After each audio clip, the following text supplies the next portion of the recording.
As a 32-year-old man, I never imagined I'd be sharing a story like this on Reddit, but I need to vent before I lose my sanity. Here's the backstory. I grew up in Michigan, the eldest of 3 siblings. I excelled in academics, earned a computer engineering degree from Michigan State, and secured a solid tech job in Chicago post-graduation.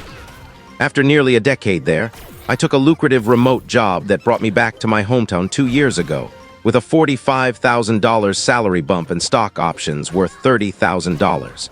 My younger brother, Tyler, 29, has always been my mother's golden child, blatantly so. She gifted him a car on his 18th birthday while I worked summer jobs to buy mine. When I needed college tuition help, I got lectures on fiscal responsibility. Tyler got $85,000 from my parents to fund a failed food truck venture that collapsed in 8 months. The favoritism was clear early on. I'd be punished for leaving my bike outside, but when Tyler wrecked his into a neighbor's $500 exotic garden, my mother blamed the neighbor and then took him for ice cream to soothe his trauma. I've built a successful life as a senior software architect, earning 6 figures and owning a nice condo. I've mostly moved past the family drama.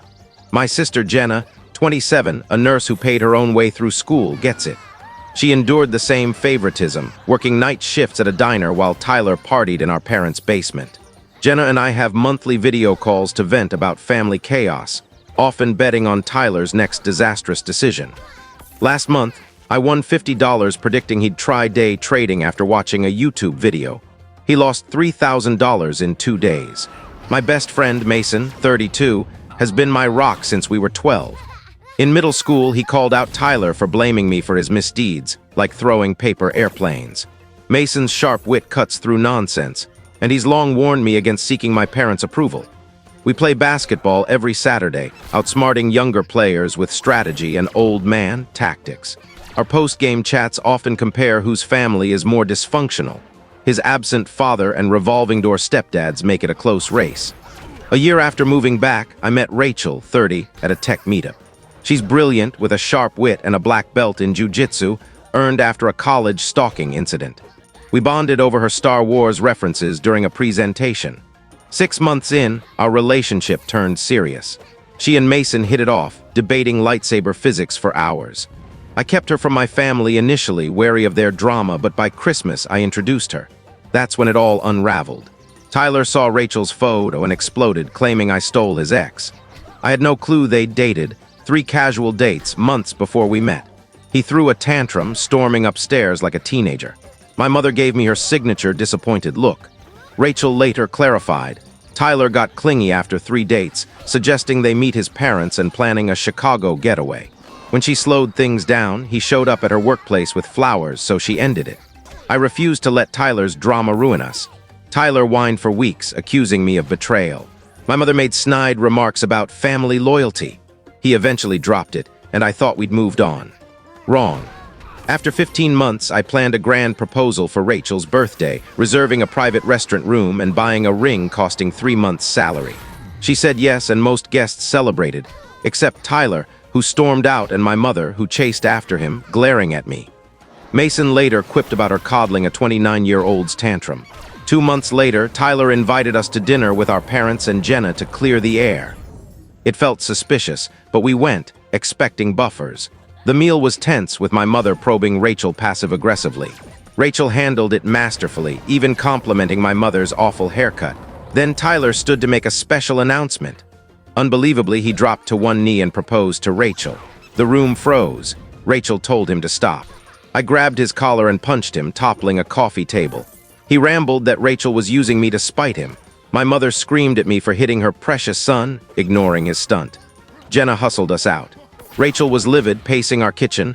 3 dates, Albert, 3. And he pulls this. My parents bombarded me with texts defending Tyler, with my mother demanding I apologize for violence.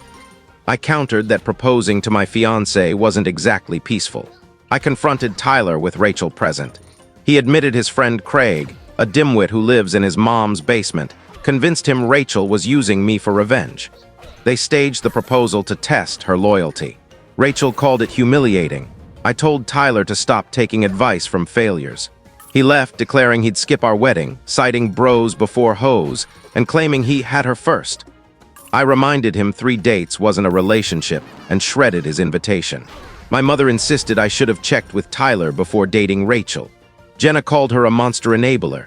We went low contact with Tyler and my parents, focusing on wedding plans. Mason brought pizza and PlayStation to distract us, joking about shooting virtual enemies instead of my brother. At Jenna's promotion dinner, my mother reignited the drama, accusing me of dividing the family by excluding Tyler. I shut it down, saying it wasn't the time. She stormed off and the night fizzled. Days later, my mother showed up unannounced, demanding we resolve the Tyler issue. She called his proposal a harmless prank and said excluding him was petty. When I stood firm, she threatened to skip the wedding.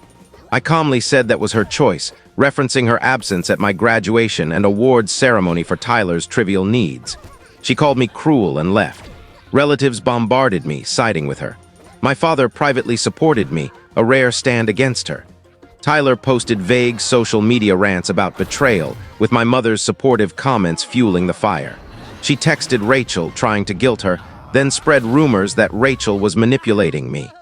Most of my mother's family boycotted the wedding, having our guest list. We saved $15,000, splurging on a New Zealand honeymoon. My mother showed up again, catching Rachel alone. When Rachel refused to discuss Tyler without me, my mother insulted her independence and blamed her for family strife. Rachel asked her to leave. My mother grabbed her hair, yanked her down, and tried to scratch her face. I pulled my mother off and locked her out as she pounded the door. Jenna urged us to file a police report, citing her ER experience with domestic violence. Rachel agreed for documentation. Officers suggested a restraining order, noting my mother's actions were serious. Tyler's response was a curt, "That's messed up. Sorry." Mason helped draft a no-contact email to my mother, barring communication except through our lawyer. We got a 90-day restraining order and considered moving to Atlanta, where Rachel was offered a job. Then came the financial bombshell. My grandfather left me, Jenna, and Tyler each $450,000 in a trust, managed by my parents until we were 30 or married. I'd seen little of it, always getting excuses. Post-assault, I demanded records. They revealed my parents had funneled mine and Jenna's shares to fund Tyler's lifestyle. $2,300 monthly rent, a $42,000 SUV, $85,000 for his failed business, and $4,000 monthly living expenses. I got $15,000 for education. Jenna got $12,000. Furious, I consulted an estate lawyer with Jenna's backing. We sued our parents for breach of fiduciary duty and misappropriation. The evidence, bank records, leases, credit card statements was airtight. My parents' assets were frozen, their credit tanked, and they lost social standing. They sold their vacation home and downsized to a modest condo. Tyler faced eviction and unpaid bills, begging me for a loan. I refused, suggesting he get a job. Our wedding was intimate with 50 guests. My father attended, Tyler and my mother didn't.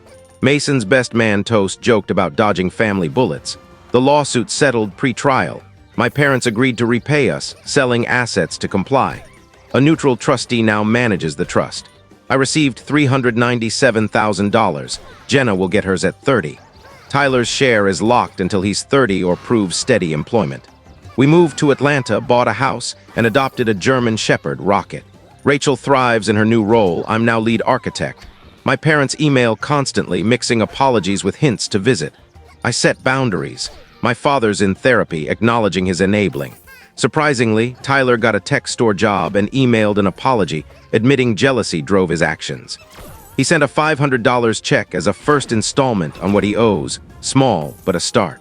My mother still doesn't get it, sending passive-aggressive emails about forgiveness. Mason sent a tiny violin gif in response. My father's therapy email admitted his cowardice in enabling Tyler. We're finally finding peace, but the scars remain. Thank you for watching my story. If you enjoyed it, please subscribe and press the bell icon. Stay tuned for more real-life stories, get more experiences.